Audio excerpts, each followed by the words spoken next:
জীবন আমার চলে যাবে, ওই কাফের বেঈমানেরা আপনার মুহাম্মদ রাসূলুল্লাহ সাল্লাল্লাহু আলাইহি সাল্লাম এই নামটা কাটার জন্য বলেছেন, নবীজি আমি এই নামটা কাটতে পারবো না। আল্লাহর নবী ডাক দিয়ে বলেন, কোন জায়গায় আমার নামটা লেগেছে? আমি নিজে কেটে দিলাম। আমার ভাইরা সব কিছু যখন নবীজি বিসমিল্লাহ কেটে দিলেন, নবীর নামটা কেটে দিলেন, সাহাবীদের মধ্যে এটা খুব তৈরি হয়ে গেল। ওরা যা বলবে আমরা কি সেইটাই করব। ক্ষমতা কিছু মুসলমানদের হাতে আছে না নাই? শক্তি আছে না নাই? এই এখন আমাদের হাতে কিছু ক্ষমতা আছে না নাই? এই কথা কয় না কে বাঙালি? আমার ভাইরা সাহাবীরা চিন্তা করলো, নবী আমারও আমরা সম্মান করি নবীকে, সেই নবীর নাম কেটে দিল, বিসমিল্লাহ কেটে দিল। কেমন যেন মুসলমানদের মধ্যে গুঞ্জন শুরু হয়ে গেল, এটা তো কেমন যেন ভালো মানাইলো না।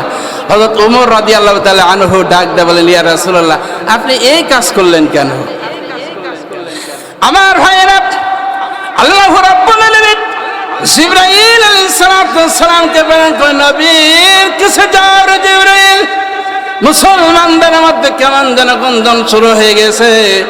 নবীকে তারা চিন্তা ভাবনা আলাদা রকম চিন্তা ভাবনা নিচ্ছে। আমার ভাইরা আয়াতে কারিমা নিয়ে এসে নবীর সামনে হাজির হয়ে গেল।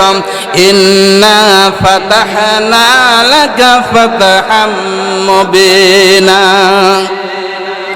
সুবহানাল্লাহ বলেন, আলহামদুলিল্লাহ বলেন। ফাতহাম মুবিনা, নবীকে বলেন, নবী ফাতহাম মুবিনা, আপনি আপনার অনুসারীদেরকে বলে দিন, আপনার সাহাবীদেরকে বলে দিন, এটা সুস্পষ্ট বিজয়। সুবহানাল্লাহ বলেন। হযরত আলী রাদিয়াল্লাহু তাআলা আনহু, হযরত ওমর রাদিয়াল্লাহু তাআলা আনহু ডাক দিয়ে বলেন, ইয়া রাসূলুল্লাহ ইয়া হাবিবাল্লাহ, আপনার সামনে আমরা যা বললাম এই কথাগুলো বলার জন্য যদি আপনি কষ্ট পেয়ে থাকেন, নবীজি আপনি আমাদের প্রতি দয়া করে মাফ করে দিন। আমার ভাইয়েরা শুধু এই নয়, আল্লাহ রাব্বুল আলামিন চুক্তি যখন সমাপ্ত হয়ে গেল, হযরত আবু জান্দাল একজন সাহাবী, যুবক সাহাবী, আল্লাহ রাসূলের কাছে সেন পরামর্শে গোটা শরীর তাকে সেন দিয়ে আটকে রেখেছেন কাফের বেঈমানেরা। সুহাইল ইবনে আমরের ছেলে, এই ছেলেটি যখন নবীজির কাছে এসে ডাকতে বলেন, নবীজি আমাকে আপনাদের সঙ্গে নিয়ে চলুন, নবীজি দেখেন আমার দেহের অবস্থা। আমার ভাইরা নবীজিকে যখন শরীরটা যখন এক সাইড থেকে দেখানো শুরু করেছে, প্রত্যেকটি জায়গায় লক্ষ্য করে দেখা যায়, নবী লক্ষ্য করে দেখেন শুধু কালো দাগ আর কালো দাগ, কালো দাগ আর কালো দাগ, ক্ষত হয়ে গেছে তার শরীরে, এত নির্যাতন। সুহাইল ইবনে আমরকে ডাকতে বলেন, সুহাইল ইবনে আমর, তোমার ছেলেটা আমাদের কাছে আশ্রয় চাচ্ছে।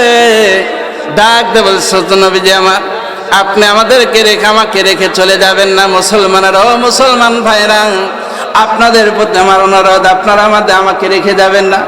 দেখেন আমার দেহটা শেষ করে ফেলছে, এরকম ভাবে জিন্দির পরে আমাকে প্রতিদিন রেখে দিয়েছেন, কষ্টের মধ্যে কষ্ট, জ্বালার মধ্যে জ্বালা, যন্ত্রণা দিয়েছেন, অত্যাচার করেছেন, কত সহ্য করব?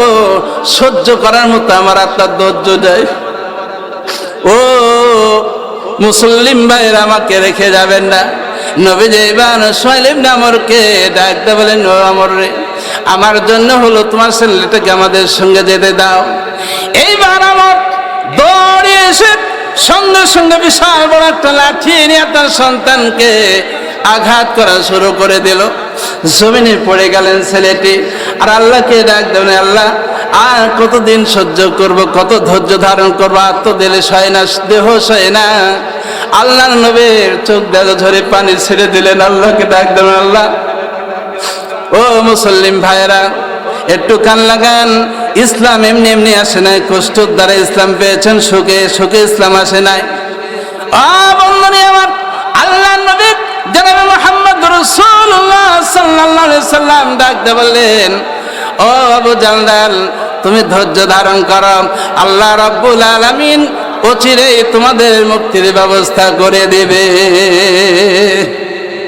আমার ভাইরা এই আয়াতগুলো যখন তাফসীরের মধ্যে পড়ি তখন মন চায় 2013 সাল 14 সালের দিকে তাকানো, যখন আমরা লক্ষ্য করে দেখেছি আমাদেরকে যারা পরিচালনা করতেন আল্লামা সাইদি, এরপরে আমিরে জামাত মাওলানা মতিউর রহমান নিজামী আমাদেরকে যখন পরিচালনা করতেন, যখন তাদের ফাঁসি হয়ে গেল সেই সময় তারা বলেছেন, ও যুবকের দলেরা তোমরা ধৈর্য ধারণ করো, আজকে আমাদের রক্তের বিনিময়ে একদিন এই বাংলার জমিনে ইসলাম প্রতিষ্ঠিত হয়ে যাবে।